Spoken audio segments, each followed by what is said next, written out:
Chapter 8. A very innocent tete-a-tete, but in which Mrs. Martha Dowling comes to a wrong conclusion. An unfortunate embassy, an agreeable excursion, a philosophical disquisition, a visit to the factory. While these things were going on in my Lady Dowling's morning drawing-room, the forgotten Martha, forgotten at least by all but the little Mchl, employed herself in seeking such a basket as might answer the purpose of a viaticum between the object of her father's charity and the mother and brother of whom he had so fondly spoken. Having at length succeeded in her quest, she returned to the dining-room, and was almost as much disappointed to find the object of her good-natured exertion flown, as the poor child himself had been when obliged to quit the room to which this kind friend had promised to return. But Martha, though not a person very highly favoured by circumstances, was nevertheless better off than Mchl, inasmuch as keeping out of sight she could pretty generally contrive to remain where she chose, and do what she liked. These enviable privileges enabled her now to sit down at one of those large open windows of the dining-room, and to draw from her unseemly sized pocket a volume of Shakespeare, with which she determined to beguile the time till the boy should return, or till by some means or other she might be able to discover what had become of him. When, therefore, impelled by the playful but very effectual impulse of Sir Matthew's shove, Mchl once more entered the dining-parlour, he had the satisfaction of being again greeted by the friendly eye and friendly voice which had already so greatly cheered him. "So, here you are again, my little man," said Martha, repocketing her book and rising. "I thought you would hardly forget the basket. See, here it is, and now you shall help me pack it." And thus the help thus asked for was afforded by the happy child holding the basket in his hand, as he followed her round the table, while with a smile that spoke as much pleasure as his own, she selected all sorts of good things to put in it. "There, now don't I think we can put in any more, Mchl, so set off, and carry it to your mother." With eyes beaming rapture, and little hands that trembled with delight, Mchl closed the lid of the basket, and proceeded towards the door, but ere he had fully reached it, he stopped short, and addressing Martha in a tone as fearless and confidential as if she had been his sister, he said, "But what do you think about Teddy? Mightn't I change into my old clothes again, and just step into the factory for 1 minute? Teddy can't almost never eat the dinner as we takes to the factory, and a bit of this would do him so much good. May I?" "Upon my word, Mchl, I'm rather puzzled what to say," replied his friend. "As papa has ordered you to have these clothes, he might not be pleased with you taking them off again, and it would be a great pity to make him angry with you when he is so very good and kind, wouldn't it?" Mchl hung his head and said nothing. "But why need you change your clothes, my dear boy? I dare say Teddy would be very proud to see you look so nice." Still Mchl answered not, but began assiduously picking to pieces the handle of Martha's delicate basket. "Don't do that, dear," Martha said, approaching and taking the offending hand in hers. "But tell me what you are thinking about." "I am thinking," said Mchl, "that if I walked into the midst of 'em this way, and up to poor Teddy in his dirty ragged clothes, it would look—" and here he stopped without finishing the sentence. "It would look how? As if you were proud, perhaps?" said Martha. The child shook his head. "No, not that. Teddy would not think that," he replied. "Then what would he think? Tell me all that is passing in your little head, and then I shall be able to advise you." "Why, he'd think," said Mchl, and tears started as he spoke, "he'd think that he and I could never be right down brothers any more." Martha involuntarily kissed the little face that was turned up to hers, but replied laughingly, "Oh, that's foolish, Mchl. Do you think that a fine jacket could separate two little brothers that love each other? I think I could love you quite as well in a shabby coat as in a fine one." Mchl looked at her very earnestly for a minute or two, and then said, almost in a whisper, "Is Sir Matthew Dowling, as owns our factory, your father?"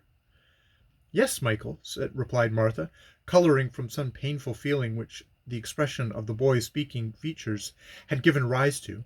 The child coloured too, but said, with good courage, "Please, ma'am, I should love Teddy just as well, and Teddy would love me, Only the others may be mocking at him, and me too, and I know Teddy could not bear it."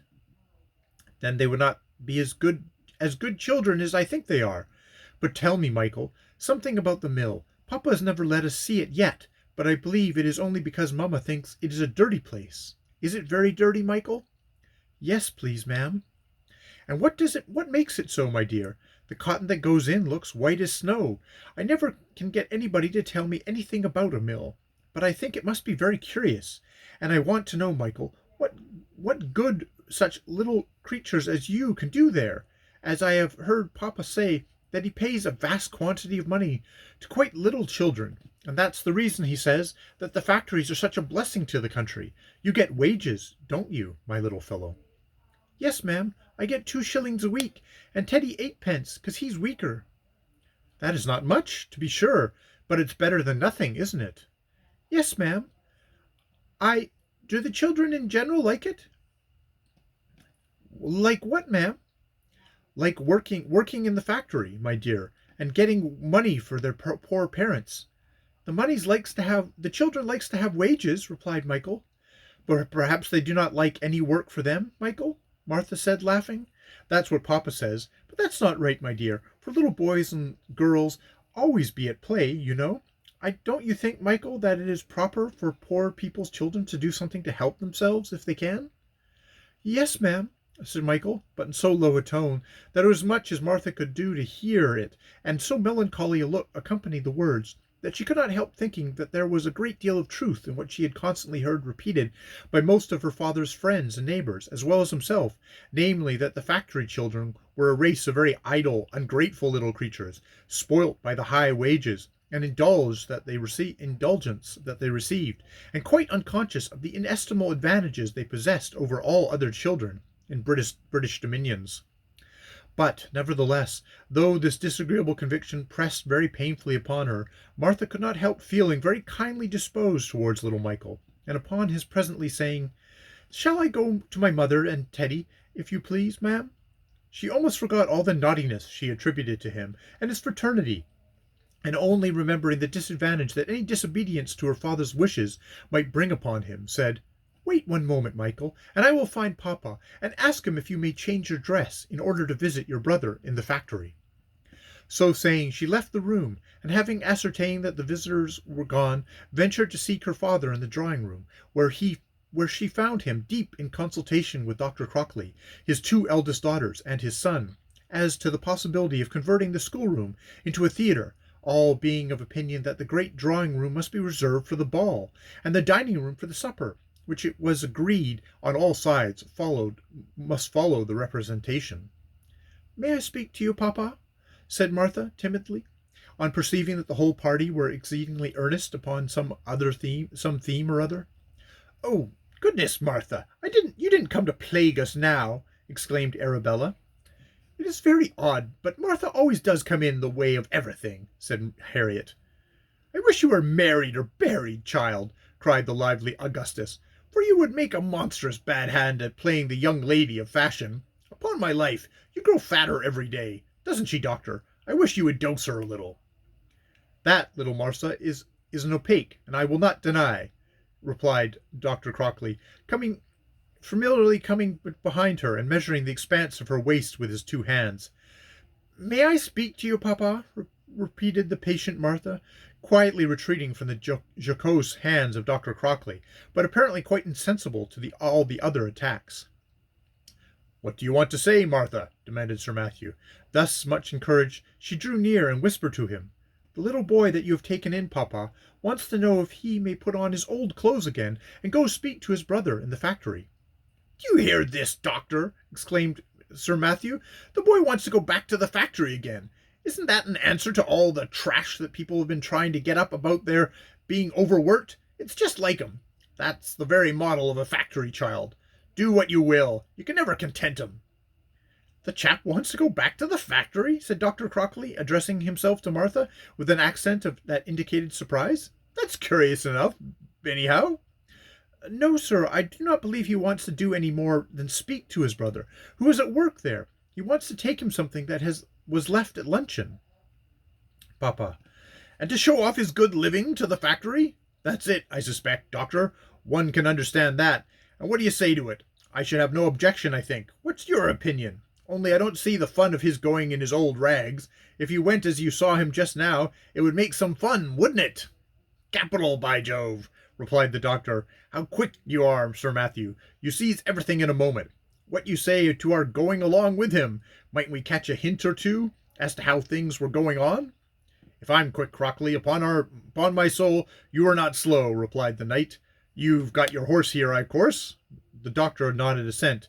Then I will order mine, and we'll ride down to the mill together. So get along, Martha, and tell the boy that we will that we'll take him to the factory with me, but that he is not to change his clothes. Martha felt quite aware that she had not executed her commission successfully, but there was no help for it, and therefore, with the best grace she could, she told her little client the result of it. The whole aspect of the boy changed as he heard it, and as if instinctively he placed the precious basket that till now he had continued to hold firmly in his hand upon a table near him. "But take your basket, Michael," said the kind-hearted Martha, in a voice that was intended to cheer him. "I am sure papa won't be angry at your doing that, for I told him about it." "No, madam, I'd rather not," said Michael. "Well, then, go down to the hall, by the door, and wait till Sir Matthew comes through. Perhaps he will speak to you about it, and at any rate, you had better carry it as far as that." The child obeyed, and taking up again the treasure he no longer valued, passed out into the hall, but before Sir Matthew and his friends entered it, Michael had put the worthless basket out of sight. Hardly had he done so when he heard the coarse laugh of Sir Matthew and the resplendent titter of the doctor approaching. The little fellow started, and jumped aside in order to place himself out of their way, but the knight, striding to the place where he stood, seized him by the shoulder with his hand, while with a vigorous action of his enormous foot he sent him forwards towards the house door. This feat, which was performed with considerable dexterity, met its reward in the shout of laughter with which Dr. Crockley welcomed it. "By Jove, Sir Matthew," he exclaimed, so soon as he had recovered his breath, "there is nothing like you on the face of the earth. It is a confounded monopoly, though. Let me tell you, no man has a right to be a deepest reasoner, the best jester, the most finished man of taste of his age. It's monstrous, Sir Knight, and a conspiracy against you would be a very honest plot." And as he spoke, he held his sides, as if still suffering from the effects of his excessive merriment.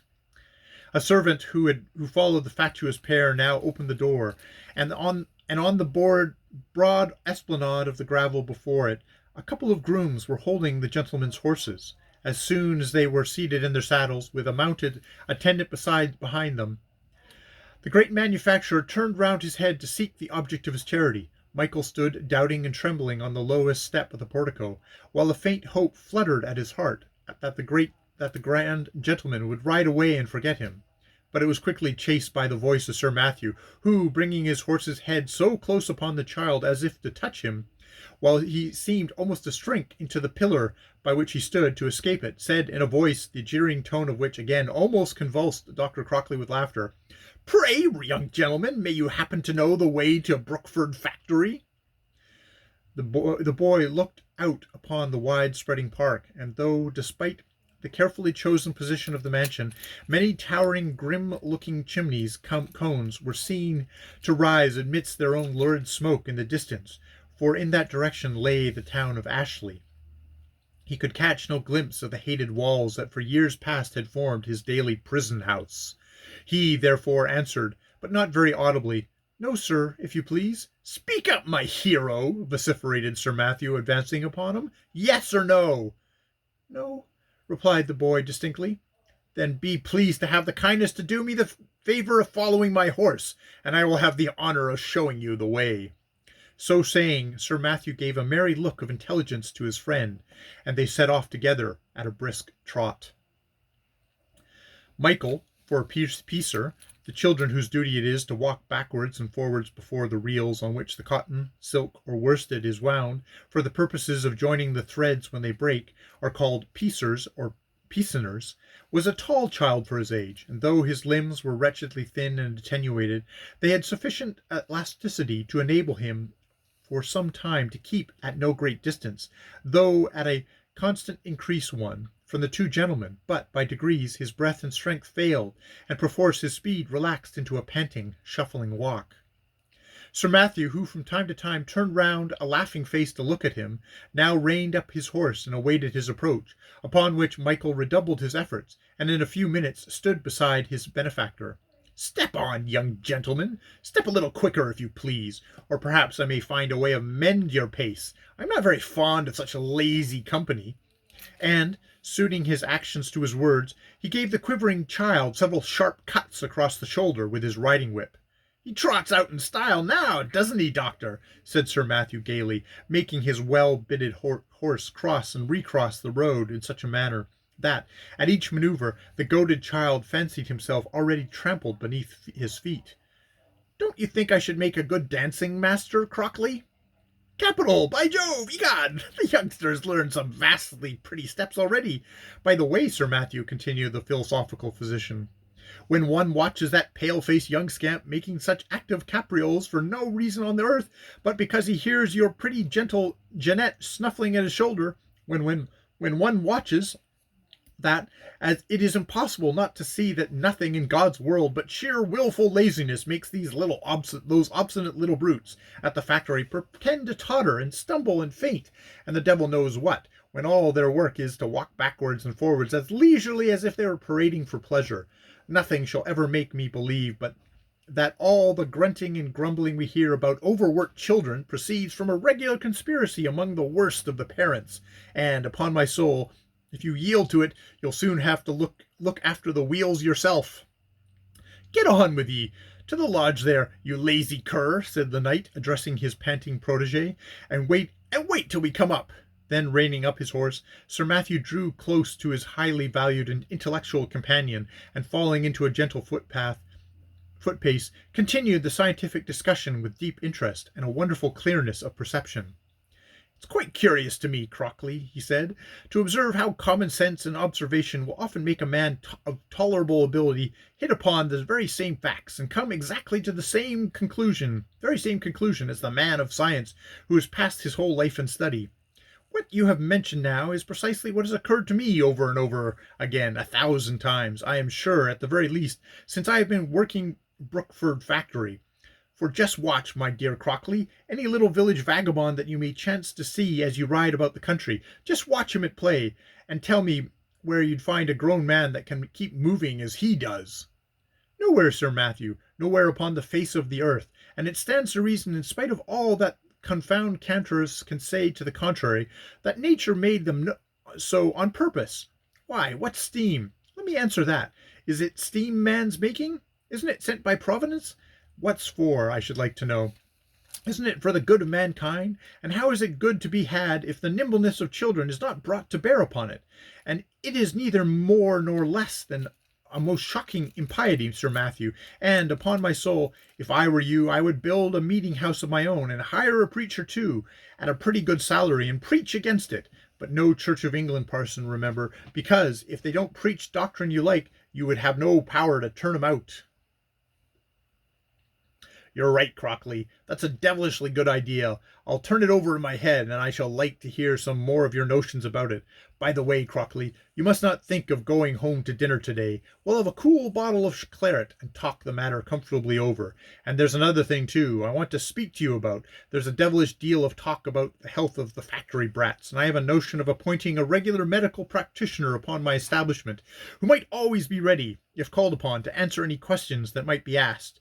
Now I hear you are a man, Crockley, capable of obliging a friend that deserves it, and, if it's agreeable to you, instead of looking in now and then to give us an opinion as you do now, you shall have regular appointment, with a couple of hundred a year, just to look after the health of the children." "I should like that arrangement exceedingly well, Sir Matthew. You know my love of science, and this would give me a capital opportunity for speculating upon different constitutions.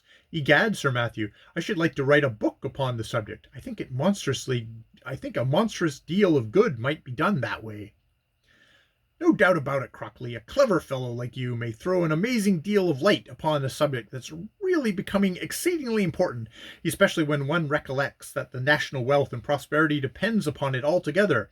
You must come and dine with me often, Crockley, without any ceremony, and we will be able to hit out many good a thing over the bottle." The two gentlemen now reached the lodge gates, where little Michael stood waiting for them, and as the high road soon turned in such a direction as to make for Broxford Factory visible, he was ordered to run on and wait at the gates without minding them. They accordingly proceeded in their conversation without interruption, and in the course of it some very excellent hints were thrown out relative to the manufacturing interest in general, and to that of Brockford Factory in particular.